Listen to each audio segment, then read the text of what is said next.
we are going to take a really quick look at the new H&K CC9, which is HK's new micro compact 9mm carry / defensive pistol. I'm not going to go over any number stats here. You can look those up. It's just a quick thing so you can see what the gun is like and consider if it's something you want to try out or not. So real quick, let's check. Gun is clear. It does not come with an optic, by the way. I directly mounted that to the slide. It is cut out for that. This is a Romeo X. And let's go over some of the features really quick and get some close-ups for you. Standard left-sided slide stop lever, magazine release. Also, you have it on the right-hand side for left-handed shooters. You do not have to do anything to change it. It is completely ambidextrous out of the box. Moving forward, we do have memory pads there. My hands are too big, so my thumb really doesn't rest on that. And my finger goes a little higher. But it's a good memory pad for most people to keep your finger off the trigger. You do have front serrations, which are very nice to grab onto. So if you're running an optic, you don't want to grab your optic or come back here, do a quick press check this way. Very easy to manipulate that slide with those serrations. I really like them. They're not too crazy, nice and subtle, and very effective. Same with the rear serrations. If you want to come over the top, no problem pulling that slide back. Then we do have a very short Picatinny rail towards the front. That's nice for people who like to mount things on their pistols. I personally do not, but if you do have that option, which is pretty neat. The grip texture is more on the mild side. It is not aggressive whatsoever. This will not be ripping up your shirt, or if you carry appendix, it is not going to be ripping up your skin. So it's a very mild texture, very comfortable. So if you like more aggressive texturing, you might need to get some Talon grips. All right. I only put 200 rounds through this so far. My hand didn't get too sweaty, so I didn't really feel like the gun was non-controllable. So definitely a controllable gun. I just wanted to point out that the grip texture is not very aggressive. It does come with interchangeable back straps. The back strap does come a little bit lower, hangs a little lower than the magazine well. With a flush mag, that's what it's going to look like. Pinky hangs off. With the pinky extender, you get a nice full grip. It also has a generous cutout here, right? Nice little undercut for your knuckle. I have a wider hand. I shot 200 rounds through it. Not a problem. I felt no discomfort in my knuckle, so I really appreciate that. Comes with a front night sight, blacked out rear sight. If you have an optic directly mounted to it, you can still use your iron sights in the lower portion of your window. Not bad. They are dovetailed, so you can bump them out or push them out with a tool, both front and back. This is a modular design, so you can take the fire control unit out of the gun itself. And I'm assuming H&K is going to come out with different variants, maybe a longer frame towards the front so you can get a longer slide forward eventually, and maybe a longer grip module. If the pistol sells well, I'm only going to guess that other companies are going to start making grip modules for this as well. The serial number is in the back there. You can see it through the module, but it's actually part of the fire control unit. Let's talk about the trigger real quick. So let's get it nice and close. You got a good amount of take up. You're at your wall. There's a little bit of over travel. And then a very, but I mean very crisp, clean break. Let's see that again. Take up is a good amount there. Over travel, clean break. Reset. Right there. We're at the wall. Again, over travel and click. Let's get back to the wall real quick. Let's now from the wall release it. So that's how much space you have until you get to that wall. The trigger itself, I think, is fantastic when it comes to the break, but it is a little heavy. I'm going to just guess 4 to 4.5 pounds. However, the break is so clean, it's actually a really nice trigger, especially for a gun this size. This could possibly be a pocket gun if you put in a proper pocket holster. So having a trigger like this is not a bad thing. And it does have a little trigger safety there, so you can see exactly where it stops. So if you try to pinch this from the side, like your Glock type of trigger, it's not going to go back. So you do need to get your finger properly placed on the trigger to remove that back part, and now it's allowed to go back. Pretty subtle markings here, H&K logo, nothing too crazy. It's, in my opinion, a very well-made pistol. To my understanding from what I've read off of H&K site, they put this through the same testing that they put all their other firearms through. And if you know anything about H&K, you know they test the crap out of their pistols, and this has passed. So this is definitely feels overbuilt. Let's take a look at the inside real quick of the gun. Let's just do a quick field strip. To do that, you lock the slide to the rear. You rotate the takedown lever into the vertical position. And it is pretty flush with the frame, by the way. All the controls here are very flush to the frame. So you might have to get good purchase on there. Pull the slide back, comes right off. You have very, very, very good machining, as you come to expect from HK. Very clean. And this is after 200 rounds. It's not a lot of rounds, but it's not really showing much wear. So it's very, very well made. This one is actually made in the United States of America. So Georgia. Here's the inside of the slide. And yes, I cleaned it and lubed it after I shot the 200 rounds, but it still looks brand new. So very good machining, just like all other HKs. To put it back on, line up the rails with the tracks, lock the slide to the rear, rotate your takedown lever back to its horizontal position, and you are good to go.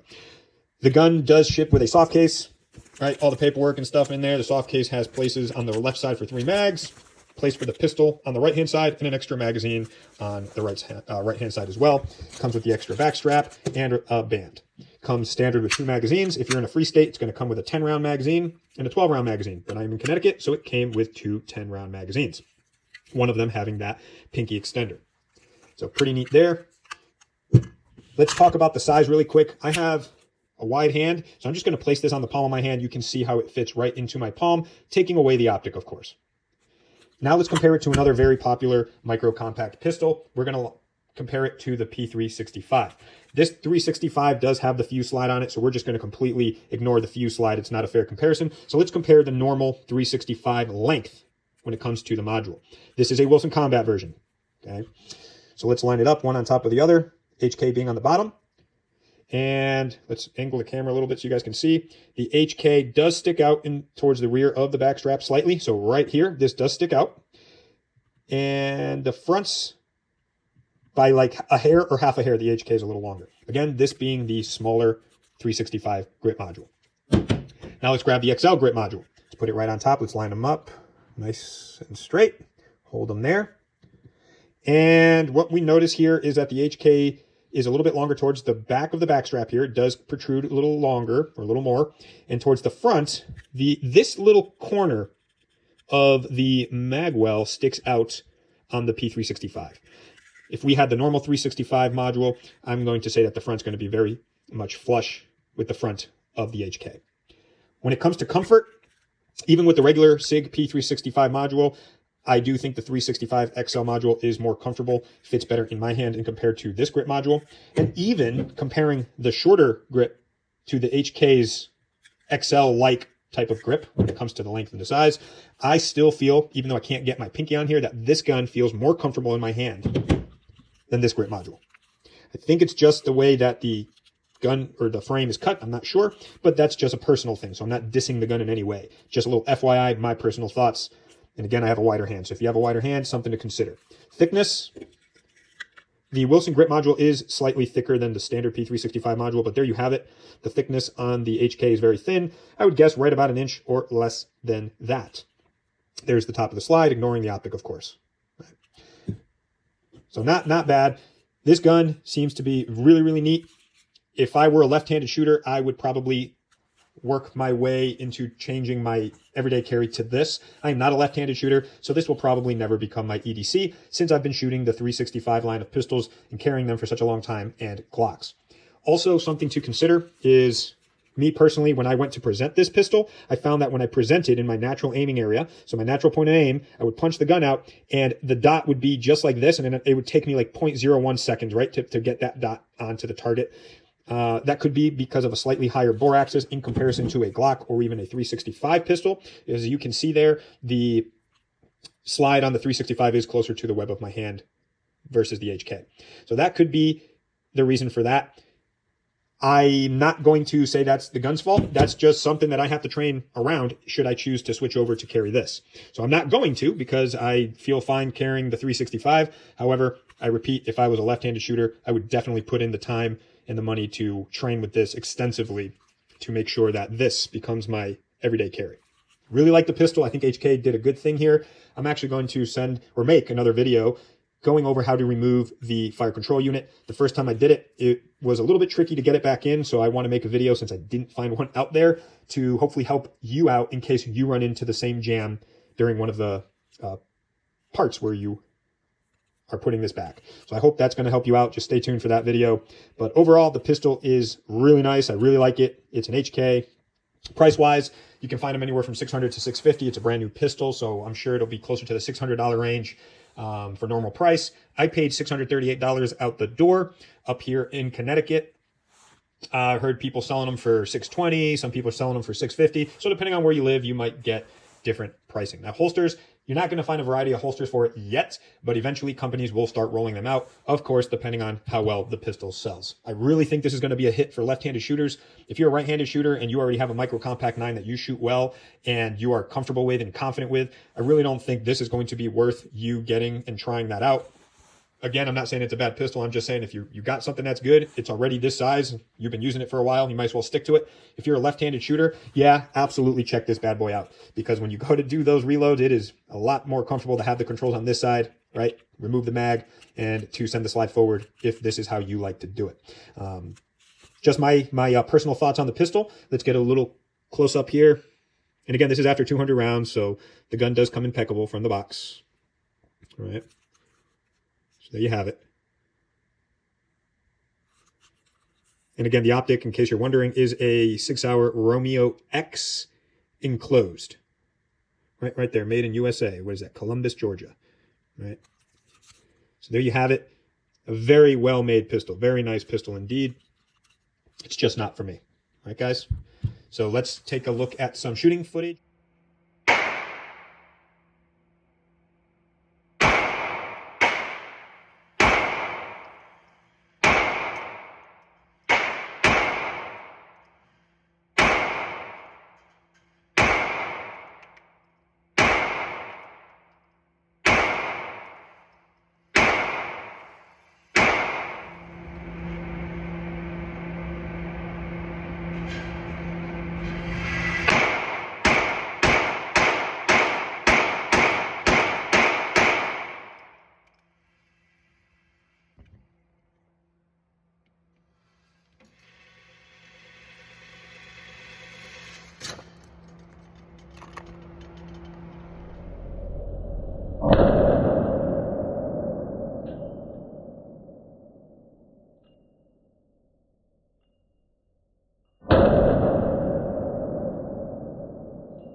The top left circle is 25 feet slow. The second from the left is 25 feet consistent rate of fire. The bottom left corner is 45 feet slow. The top right corner is 75 feet slow fire. The second from the right is 45 fast fire, and the bottom right corner is one-handed at 25 feet. If this video helped you out, please like it and subscribe to the channel. We would also appreciate you giving us a follow on Instagram at CT Pistol Class. Thank you very much and stay safe.